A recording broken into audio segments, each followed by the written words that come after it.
Thank you. Thank you, Nora, for inviting me. Thank you for the chance to present the case. Yeah, I'm Madis from Estonia. Actually, my background is in online poker. I play tournaments for a living, so making high-risk decisions based on limited information is where I'm home at. And going after long shot but high returns is like when for most investors it's like putting off or scary. For me, it's like, honey, I'm home. And I did quite well in that, and after achieving some of my personal goals, I also got this E disease and started my own company teaching others to play poker and finance them, and I did that for a few years, and then we closed it down at the end of 2016. And at one point I was investing on the stock market, and then I was gradually moving already to startups, and at one point I was I had half my portfolio already in the startups, and so how to get exit from there. So I had to take a bit more active role and start educating the market there as well. And so yeah, I've helped 5 companies on Funderbeam as a lead investor to raise funds there, and now first one for észt as well. I'm board member of Estonian Business Angels Network, and so this is how I got to here. And do I have that? Oh.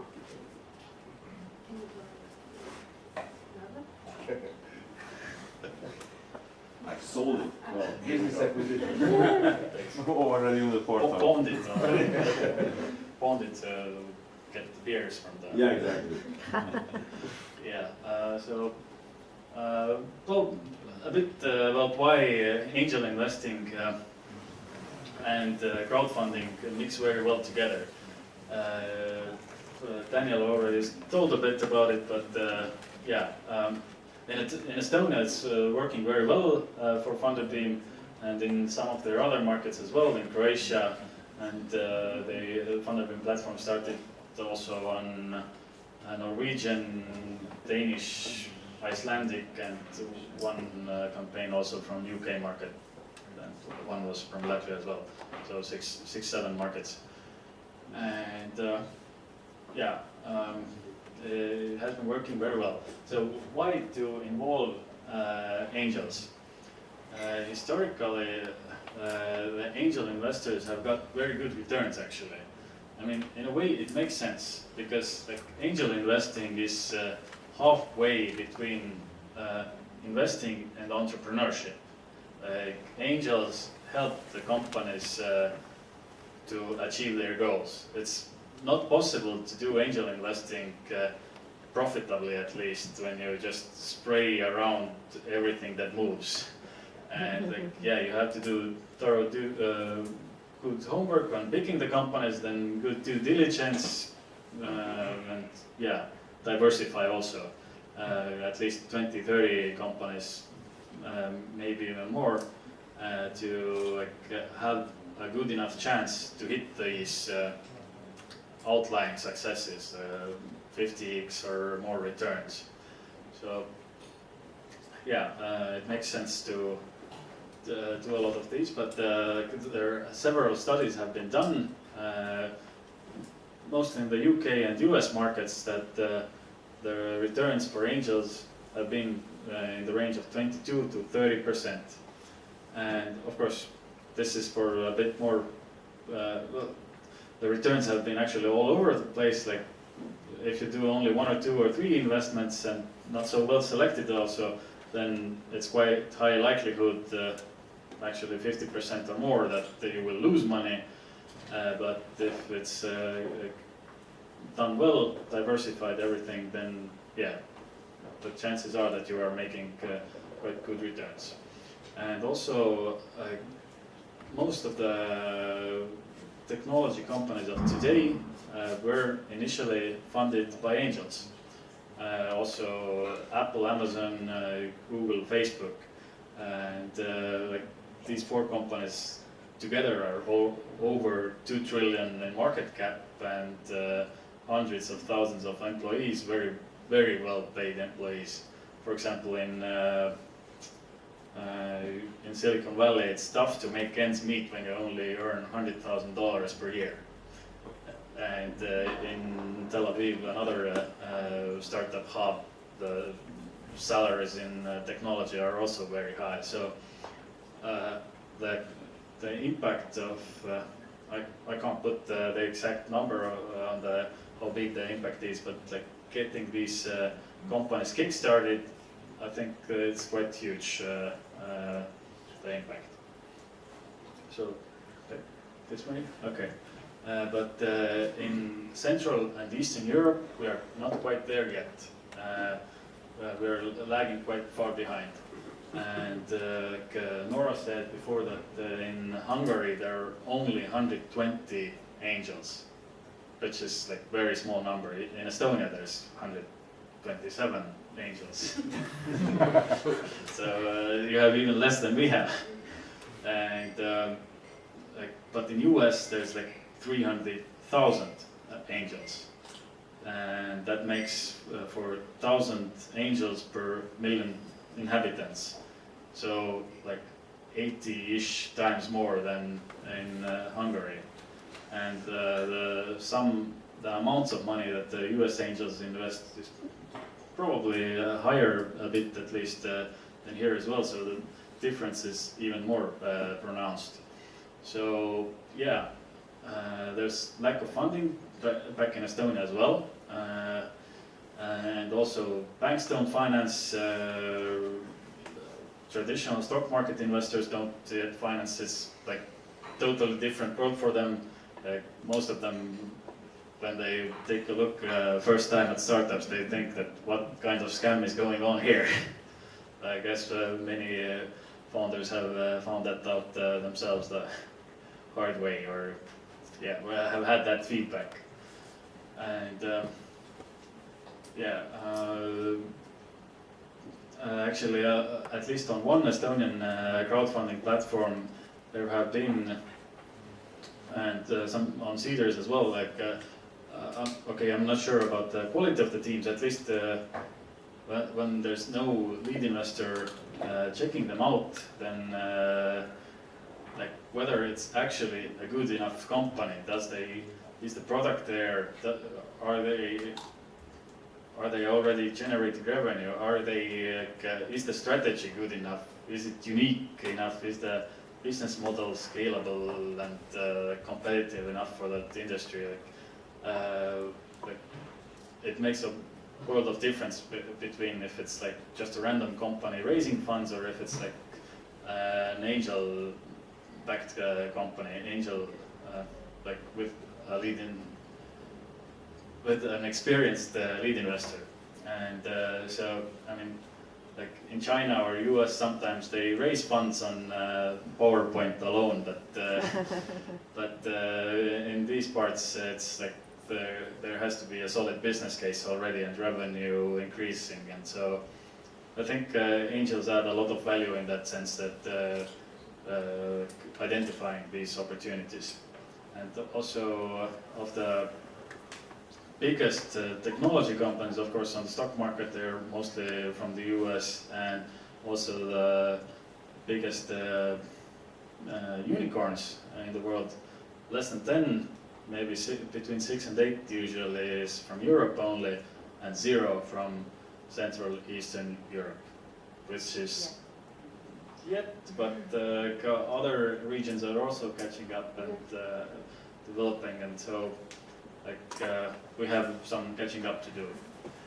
And yeah, it's like I said before, like the biggest technology companies offer very high wages, salaries, and also very great returns to investors. So there is room for improvement in Hungarian, in Estonian, well, in the ecosystem in this region.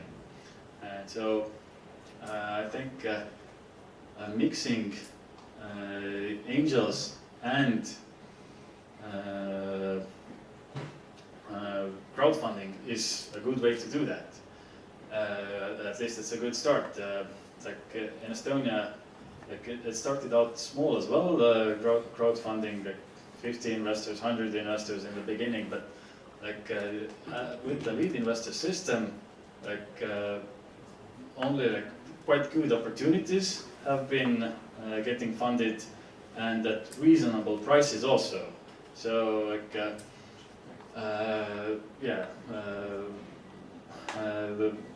investor does due diligence on them and then sets the price. And for example, my first campaign that I led on the Thunderbird platform, Ampler Bikes, it was doing 100,000 euros in revenue per month, and the valuation was 3 million pre-money. It went on to raise 400,000, and it's been doing very well since. It did 2.56 million last year, and it's on track to do over 5 million this year, and so also a pretty good company, actual real world company selling electric bicycles, and the investors have got very good returns as well on the secondary market of Thunderbeam. It's up 270-300% in slightly less than 2 years. So, which is also a very good selling point for investors. At least in Estonian stock market, there are no growth companies, and this way, investors can diversify their portfolio and get some actual growth into their portfolio. And U.S. stock market is also near all-time highs, and and valuations are insane over there. What kind of returns can be found there? But I think together with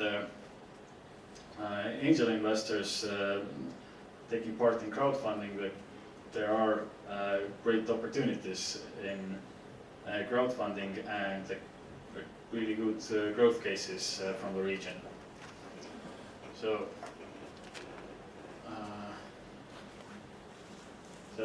it makes it win-win for both parties, and success like the Ampler Bikes case, it brings on more investors. In case of my latest funding round for BikeKeep, we raised already in the beginning of this year 1,155,000 from 703 investors, and a lot of them are professional investors or just regular investors, but also quite a lot of startup founders, startup CEOs, a CFO of a big startup, a lot of people from the industry, a lot of great sales guys. We ask from all the investors how and if they want to help the company, and out of these 703, more than 100 people replied and wrote how they can help the company. And so the level of help the companies are able to get is very, very awesome actually.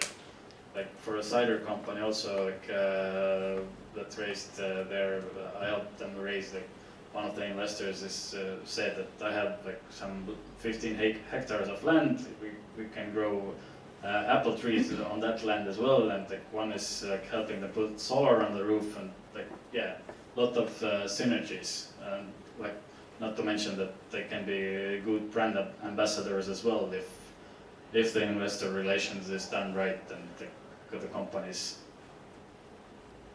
at least somewhat on track to achieve their goals. They don't have to achieve the goals 100%, but they're good if they're on the right track. So and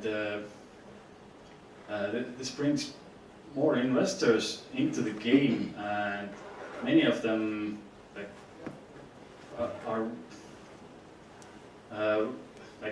don't want to join the local business angel network right away, but like can do like smaller investments of like a few €100, 1,000-2,000 euros at first, and then they get comfortable with it and like get some maybe first success stories, and then like join the business angel network, or maybe do something by themselves in the startup world. And also like because of such thing, also last year there was very few deals in Estland, because like the previously active lead investors like myself had all started their own funds. And so this is like a cycle that crowd investing brings more investors into angel investing, and from angel investing some of them learn enough to start their own funds. And so I think like, that way mixing angels with crowdfunding, like it really helps to kickstart both startups in the country and also investing into startups. So yeah, it's long-term success for both parties, and it's great for the ecosystem. So a bit about what the lead investor role is also. It's you have to be very, very well prepared. Like Sun Tzu said that every battle is won or lost before it's ever fought, and that's very much true for crowdfunding as well. Well, first of all, like as a lead investor, you should pick a company that's actually that works for crowdfunding. Like I asked before from Daniel, do they give rewards? Like it has to be something that the investor understands immediately, and like rewards help the process a lot as well. Like for the cider company, like a box of cider was like they got when they invest like €1,000. So when somebody was considering investing 300, then they thought that, well, I'll get the box of cider. Well, let's put in 1,000. Like this actually works. Like there was actually like 80 people who put in €1,000 just because of that. Like it's a psychological thing, but such non-monetary dividends, if you can call it like that, really work. And so get the right company, make sure it's like it makes sense business-wise from the investor's point of view. Help them set the campaign up, and then get the initial investors from the company's own network, or from resellers, fans, whoever contributes to the company's success, and also from lead investors' own network. I mean, I understood that for Konda it's necessary to have like half of the minimum. What the goal of the company is, like if it wants to raise between 100,000 and 250,000, then at least 50,000 has to be there for Konda. In case of Funderbeam, it's like 33%. But some amount of funds has to be there. Nobody wants to be the first one, and or the third one. But like, if it's like already proven by investors, like both the fans of the company, their parents, friends, family, but also like professional investors as well, and also like some others who are dealing with the company, maybe some strategic investor, maybe somebody from the industry.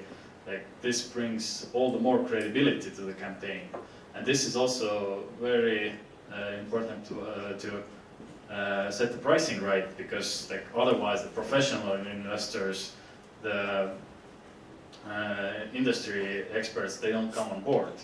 And like I don't know how the situation is in Austrian market, but like in Estonia the investors are overall also quite conservative, and we don't have too much enthusiastic money. And so like in order to actually get the crowdfunding campaign to work, it has to be like reasonably priced, and the company together with the lead has to get some like maybe even well-known investors on board before opening it up.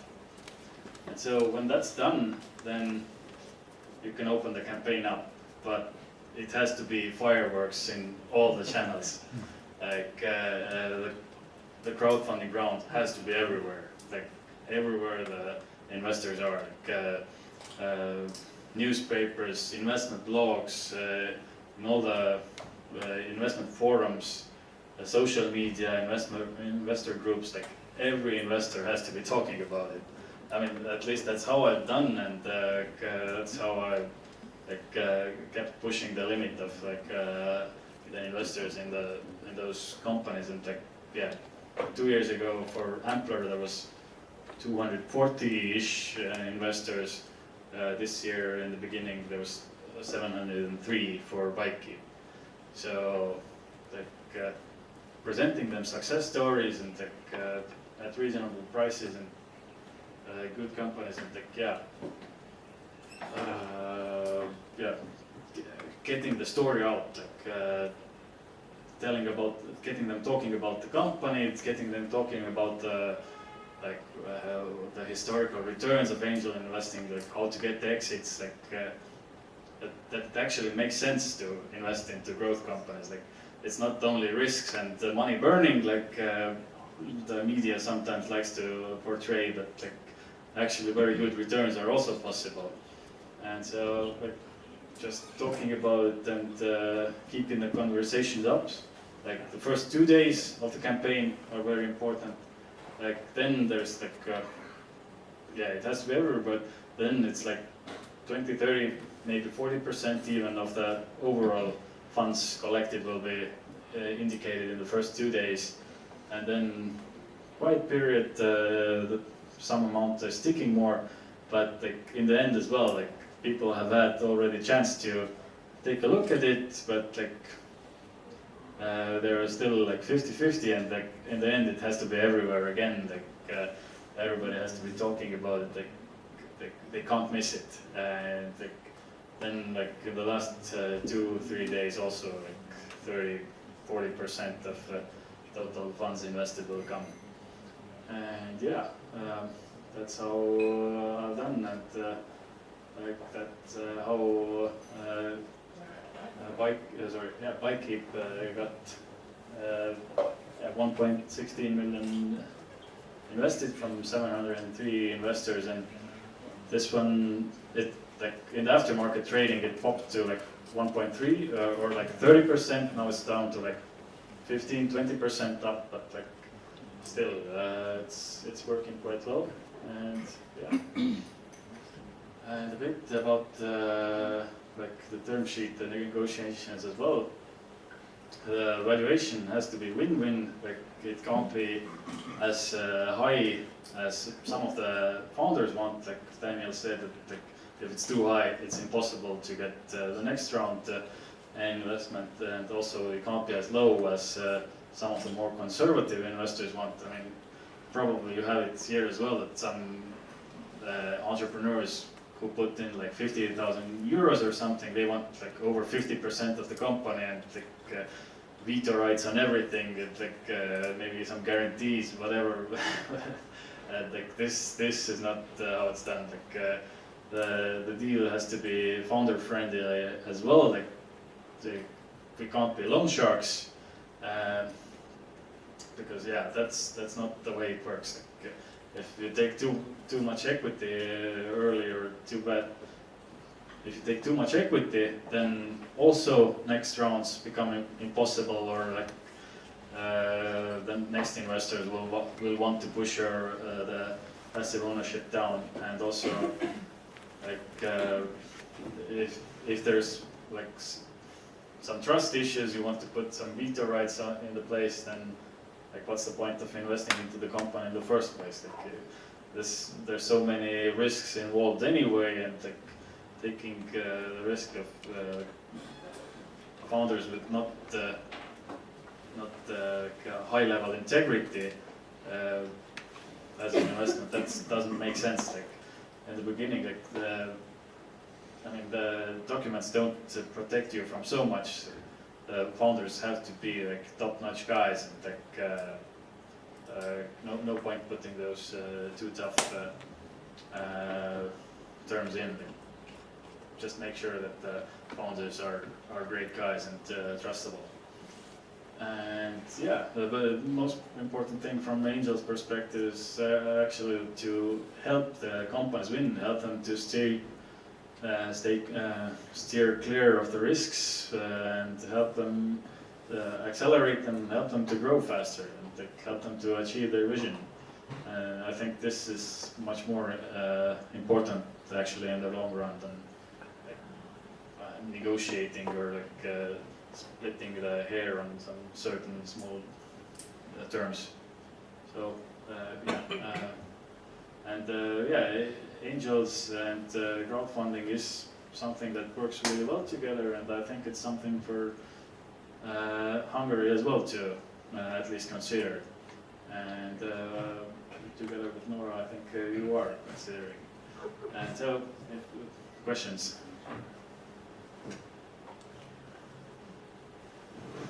Yes? I can speak loudly, okay? Yeah. So my question is, okay, you do a great job as an angel. Yeah. So what is your extra reward in that? Okay. You simply just, you don't have that size, big size of it? And there is a success fee, like 3% of what is being raised is for an investor, but not as like cash at the time of investing, but like when there's like dividends or liquidity event. But like this is also not quite motivating enough. Like in US, for example, in